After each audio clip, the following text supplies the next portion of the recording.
Hey everybody, I'm Chris Metzler, one of the programmers with the Alexander Valley Film Festival. Thanks again for joining us today and getting a chance to see this wonderful film, Anton Circling Home. It's been a very weird year for film festivals and all of us out there in society. We never really expected to do a virtual film festival, but we had two last year and it worked out well. And we ran across all these wonderful films we wanted to show with you. So thanks again for being here. And obviously, thank you to all our donors and sponsors for helping make the film festival possible. I have a statement that we as a festival would like to kind of share that reflects some of the themes of this year's festival. So let me pull that up and share it with you all.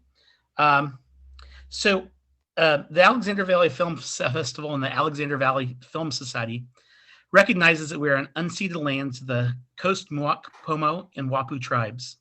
We respectfully acknowledge the indigenous people who have lived here for thousands of years and who continue to contribute meaningful ways to their communities and our society as a whole.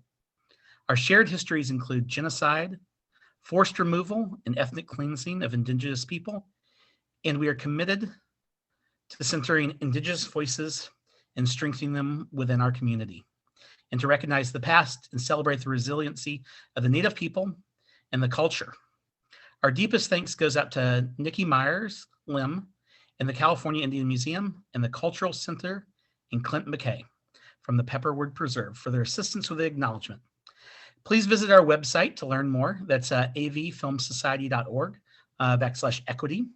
And with that said, just remember that as we kind of reflect on all the films we see as this year's festival. And I'd like to introduce the team of Anton Circling Home. Who would like to kind of get things started? If you could each introduce yourself and your relationship to the film. Katy, you want to kick it off? Sure. Hi, I'm Katy Swailes. I'm one of the directors and producers of the film and also the writer. And Morgan?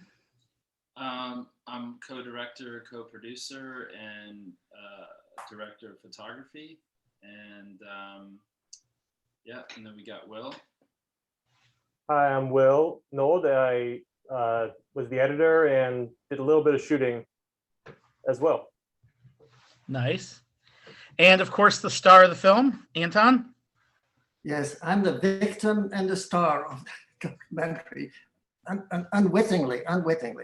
So what I was beginning to say very quickly is that I absolutely had a thrill working with them. It's been such I feel, as I tried to say at the beginning, is that I felt like we were sort of just the five of us in the cabin in the woods and totally kind of breaking down ourselves, who we are, and sharing all these intimate things. So I think that's the beauty. I was talking with Morgan yesterday. It's so amazing that documentaries, there's a room there to sort of let back in without the celebrity, that we see it so much everywhere over computer land, this whole dwelling on some people are just lifting high.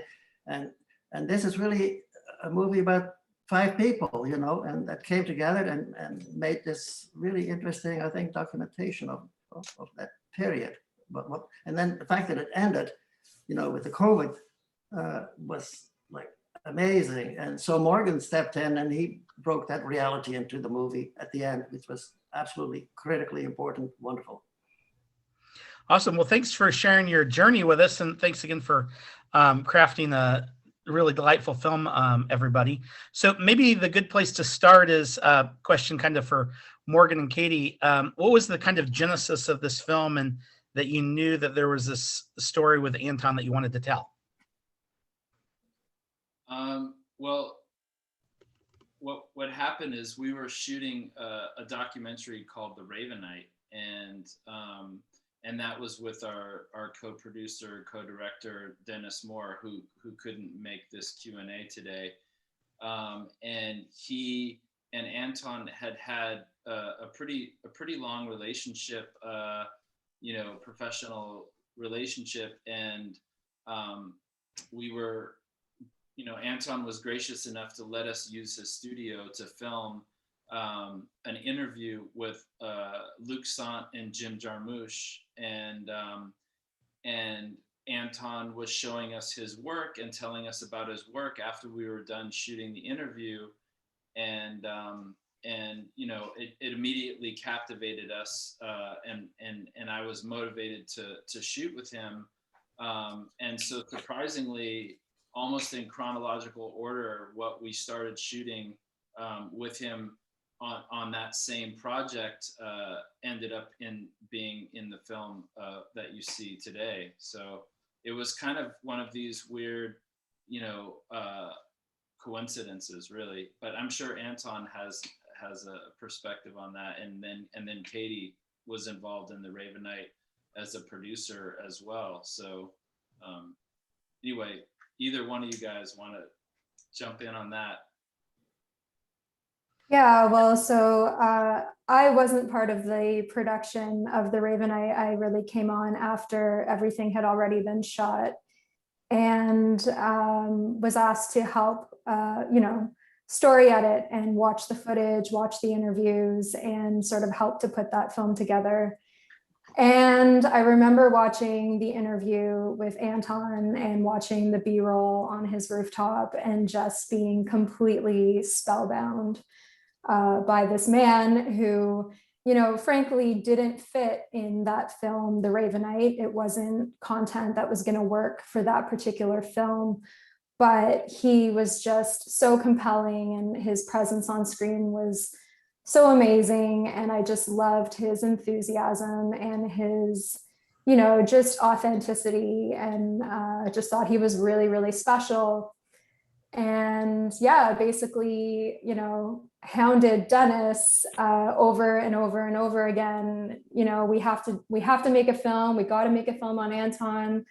Originally, it was supposed to be a short film, just a short profile, but you know, it evolved, and a Dutch broadcaster became very interested in the project and offered us a commission. And what was supposed to be a one shoot, you know, 1 year turnaround project became a, you know, multi-country international 5-year production, and the film that you see today. So, and we were really, really fortunate that Will also came on board to edit the project, absolutely essential to our team as well. And yeah, and that Anton was willing to put up with us for so long.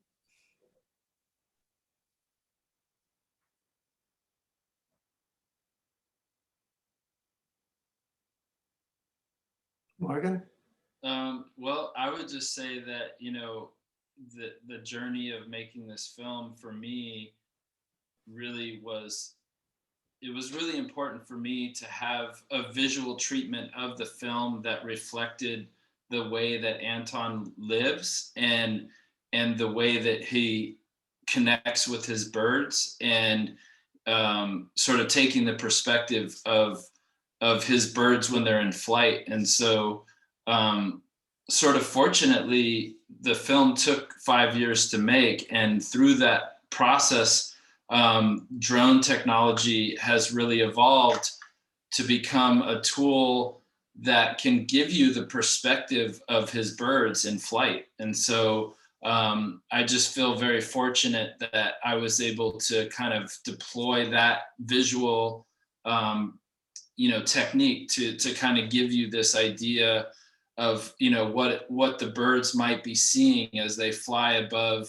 the East Village and, you know, over Anton's rooftop. And so for me, on a visual level, that was really important. And Will and I went out just the year before the whole pandemic and met up with Katy and Dennis, and Will and I really kind of just decided, like, no interviews, let's just bring out all the camera tools that we have and just really dig in on everything visual related to Anton's world, so that there was no stone left unturned visually from our perspective. And so that was a really rewarding process to collaborate with Will, because he's the editor, on capturing these sort of moments that Anton's world is all about, or these different spaces and moments within his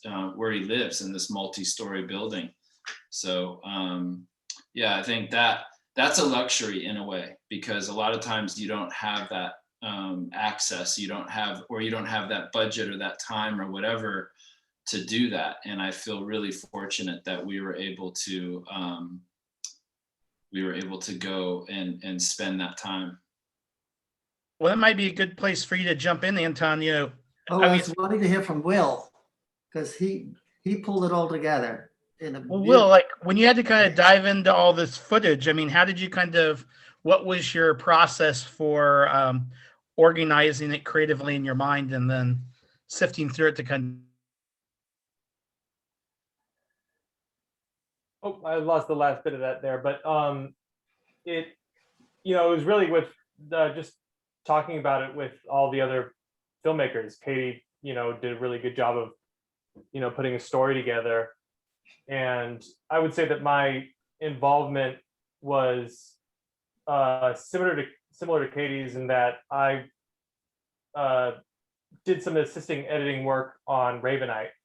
So I saw Anton's interview like from there. So I really got to know him so much before I ever met him. And then, Morgan and everyone went out and did more shoots with him. And I really got to know him from that. And then I went to New York before the time I went to go shoot with Anton. And Anton was nice enough to invite me and my friends into his house. And, he did his whole cutout theater for us and took us up to the roof. And it was just amazing getting to know him that way. But, it was a pleasure. Like, yeah, when I saw that footage originally, it just stood out right away. It was, Anton walking into the room with his hat and his theater. And I just knew this, this is a story in itself. So I'm very grateful to have been brought on and been a part of it. What did you think about all this attention on you, Anton? Well, it's interesting because I grew up in Holland, and the culture is all about modesty and not showing off. And if you're doing well, that means somebody else is not doing well, and you don't want to, you don't want to make that other person either jealous or irritated by that. So it's all about taking the attention away from yourself, and I think it's beautifully shown in the life and the work of both Rembrandt and Vincent van Gogh. Both of them struggled with being an artist, but they also, seized on their communities as subject matter. The lives of the simple workers. Like Van Gogh's met, and then he ended up working in the mines, preaching to them, and ended up living fell in love with a prostitute in London. I mean, he lived this amazing, rich life of just including life as it is, And the same thing with Rembrandt. He would make a painting of the mayor of Amsterdam at the time, but then he would also make a portrait of a doctor doing an operation. There's a word for it, I can't think of it just now. And also he would draw the Jewish people on his block, that were not well off.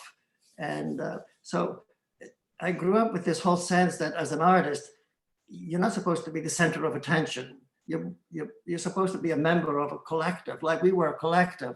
And so we all kind of took turns, sort of stepping in with what was obviously a good idea. And then people quickly let so there was nobody running the thing, which was really amazing. So it was always finding the energy among us and putting that then into the film. And, Katy would phrase these incredible questions, and Morgan would just be relentless of keeping the camera on the action or no action. He was amazing. And I don't know how Will strung the whole thing together, because it was 40 hours of material. I mean, just unbelievable. And when you look at the film, I was kind of stunned in that it took all the highlights out and brought it all on the same platform. So, which is really the difficult thing to do in a movie, not to fall in love with a certain scene. So that was an amazing job of sort of seeing the larger picture. And so for me, it was really, and I found myself talking about my father in a way I had not owned up to myself even. And now everybody in Holland watched it, and they thought that was the the favorite scene in the movie when I where I stood up my father, you know, and I was not a kid. I was like in my 40s. So it was really, well, because as an artist, you know, you mostly work by yourself, and it's not really a collective project. Very few artists work like that. And what I loved about what they did is that it was really in this collective spirit where you share the energy and you just let it go wherever it wants to go, you know, and which I've always said to people, you can pluck anybody off the street and make just as interesting a movie about that person, you know. So it's not about celebrity, it's really about the beauty of a human life, if one can find it. It's there if you spend time with people. Well, it sparks two questions I have for you guys as team. So maybe the first one is that with the camera turned on you, Anton, did it change the way that you saw yourself or made you kind of reflect on things of your life or your process that made you see things differently at all? Yeah, I felt it was an opportunity to leave something behind for my children and grandchildren that they could see, you know, when they may not quite recognize now, you know, who I am and what I'm doing because they're so close to it. So for me, it was more, you know, kind of doing it for my grandchildren, basically. And then Katy, Morgan, and Will, you know, Anton kind of alludes to this idea of collaboration, and obviously filmmaking as a collaborative art form. I think many people underestimate that, but the collaboration with a subject isn't something that's always very common with documentary filmmaking. So at what point in time did you know that you considered yourself a team, or how did you kind of manage the different creative egos of basically this 5-person team to kind of have this unifying spirit? I think that's reflected in the film. Well, what was good is we took about a year off between seeing each other. And I think that really helped, you know, because I think it gave fresh ideas and sort of disclosing the next important thing that we needed to do. And Katy crafted these amazing, and she talked with Dennis, who's not here. He was very important. He was always the optimism, Mr. Optimism, wonderful, amazing guy. And whereas Morgan sees things in a more darker way, which is a very important contribution, you know, because he just stays with it until he's like a wrestler, doesn't give up until he's got the subject pinned down, which is great. And that makes a movie interesting, you know, where the subject kind of lets go. And Katy did it with these amazing questions that just, yeah, so I learned a lot from all of that. Yeah, and the collaboration, you know, is pretty unique to have, you know, 3 co-directors and co-producers and to have your editor, you know, fully immersed in the world of shooting as well. And so, you know, and Katy and Dennis are based in Toronto, Canada, and Will and I are on the West Coast and in Berkeley, and here's Anton in New York City. And so you have all these different worlds having to kind of converge on New York. But for me, that's kind of a metaphor of what New York is. It's a place where people come together with really different perspective and ideas, but in the spirit of and the energy that New York has, it brings that sort of like collaboration. And there's just a rhythm of New York that I felt like we were able to tap into, and it helped our collaboration in a way that I think is pretty unique, because it is difficult, and you know, it's difficult to make a film by yourself in some ways, and to make choices, but let alone when you have multiple voices in a process. And you know, while you know, and it was a collaboration with Anton as well, but at the same time, you know, we still had to keep a level of you know, distance, I think, too, in the process. And I think maybe Katy, you know, you could definitely connect on that level. Yeah, for sure. So, I mean, absolutely, Anton was vital to our collaboration, and you know, we do consider him part of our team. But of course, you know, he wasn't involved in the editorial decision making at the end of the day when it came to actually making decisions about the documentary and the story. You know, very pleased that he feels we did a good job of representing him and his life and his family. But yeah, I mean, I don't have much more to add to what Morgan and Anton have already said. I think that, you know, having so many voices and having so many perspectives and a diversity of perspectives, you know, it could have been a disaster. It could have been totally, you know, unmanageable, but somehow we all were able to work together to sort of, you know, we all kind of had our hills to die on, and, you know, the things that we absolutely weren't going to bend on, and we sort of had to pick and choose our battles, and then, you know, let other people have their voices take precedent in other areas. And I think in the end of the day, it made a stronger film, and it actually benefited the film. And to me, I think it's amazing that the film does have, I mean, I think it is very coherent and very consistent. To me, I don't sort of see it as something that looks like it was made by, you know, 3 or 4 different people.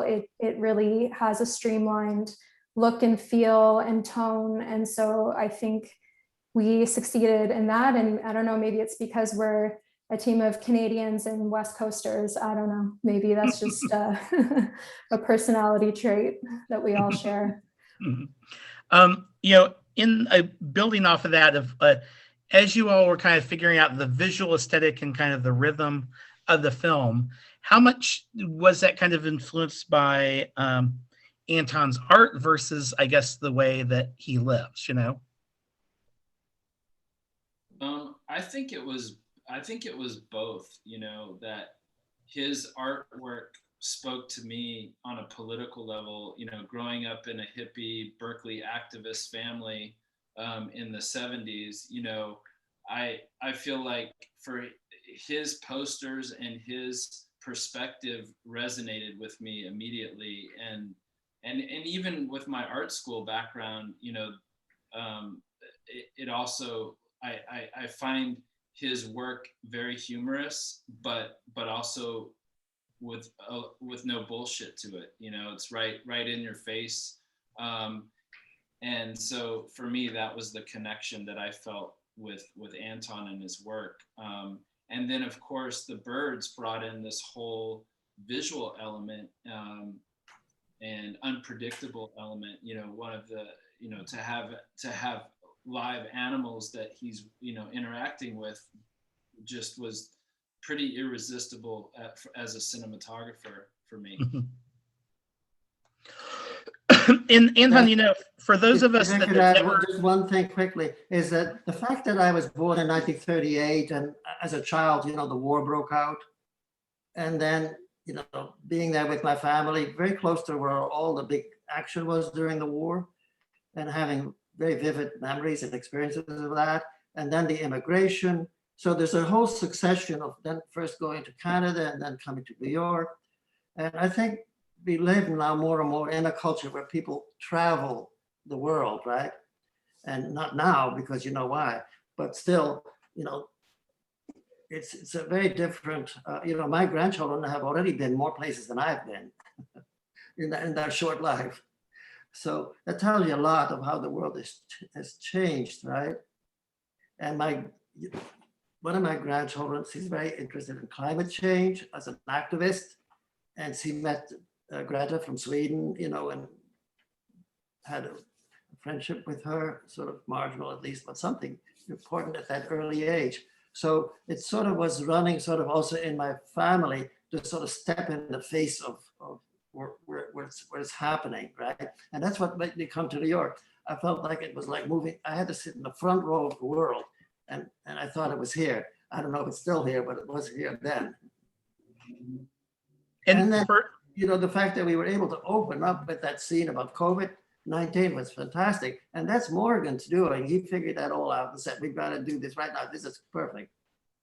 It's a great ending. it became a great beginning. It was definitely a team effort to get it pulled off, because clearly I didn't fly to New York. So we had luckily Sean and his daughter Milena volunteered to hand off a GoPro in the bucket so that Anton could hoist it up onto the roof. So and Katy got Anton all dialed on Zoom because he had never been on Zoom before. So it was definitely a team effort for sure. Yeah. For those of us that have never been on film before, Anton, any tips or ways that you kind of survive the process? Because I mean, I assume it must be nerve-wracking sometimes, as these people following you all the time, Well, I was a very shy child, and I had really no friends to speak of. And so I grew up sort of running away from home, and I would just disappear, and people didn't know where I was. And I was still 5, 6, 7, 8 years old, and terrible in school. I never finished any school in my life. So here I sort of found myself eventually in a life that seemed like, how did I get here? So I almost feel like life sort of came to me. I didn't have to go after it. And then people will say, well, you work very hard. So that doesn't seem like, that doesn't make sense. Mm-hmm. Anyway, so as I said to you, I grew up in a culture where modesty was very important. And I think that's not a bad place to be. And that as an artist, I get very upset when I see, like in our field, like Ken Burns, the fact that he's being celebrated, like this celebrity figure is for me so anti, I feel that's really gotten everything in the way, out of the way, away from the realities of what's really happening in that world, right? Because he puts sort of kind of a nice golden frame on the history of America. And I think that's terrible. Well, and I guess this is, as we kind of work to wrap it up, I have two questions in mind. One for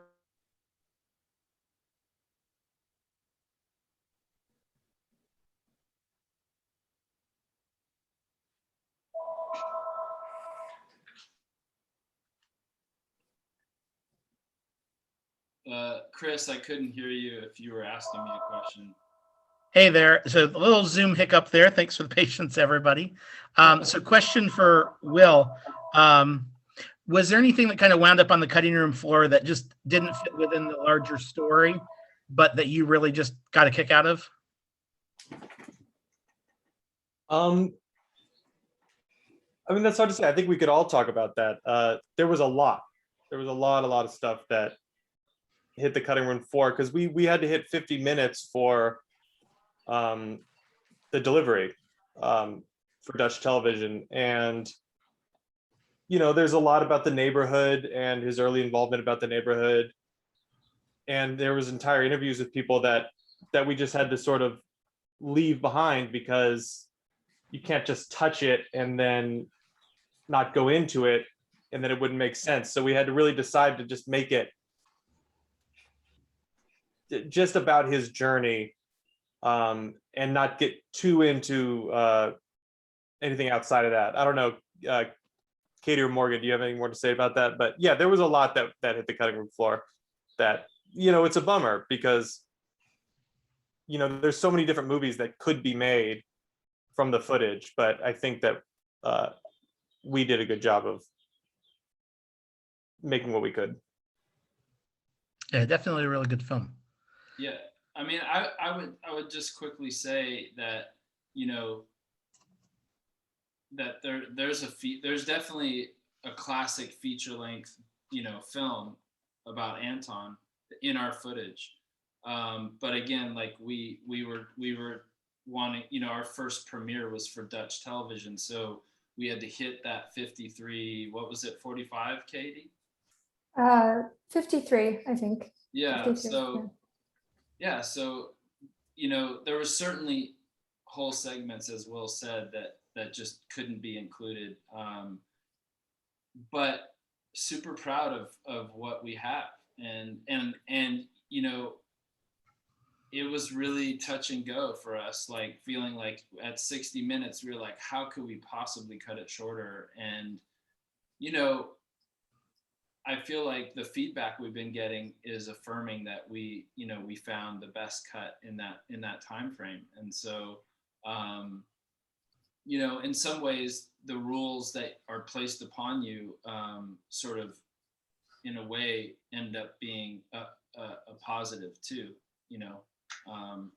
but yeah, I mean, I think hats off to Katy for coming up with a structure that really could deliver in that time frame, and who knows, maybe in the future there'll be some other element that could spin off of that, so that footage could be utilized. But I think at this point, this is what we have, and we're super pleased with it. Yeah. And I want to give a hats off to Will too, because Will and I worked super closely together on it. And, there were a lot of really, really painful decisions. And I would often just say, you choose, like, one of these has to go, pick one. And I think he did an amazing job of, always picking the right one and then making it look really finessed and really seamless. So hats off to Will. And to you too. And Anton is just so watchable that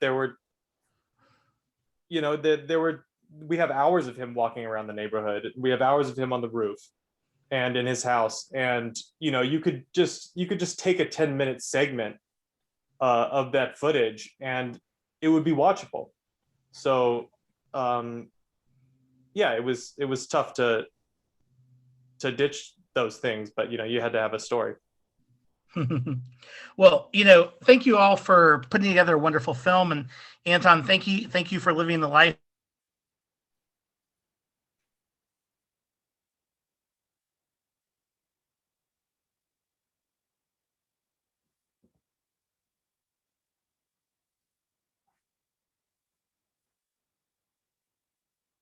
The film, and also kind of help spread the word. Yeah, and huge thank you to you, Chris, and to the Alexander Valley Film Festival and Film Society. So we super appreciate you guys inviting us and recognizing this film and Anton, and we're really happy to be able to have our West Coast premiere with you guys. Most definitely. And for the viewers out there, if you haven't seen Morgan's earlier film On Her Own, we screened it at Alexander Valley Film Festival in 2015. Is that right? Yeah. So go and take a look at it, and you'll get an idea of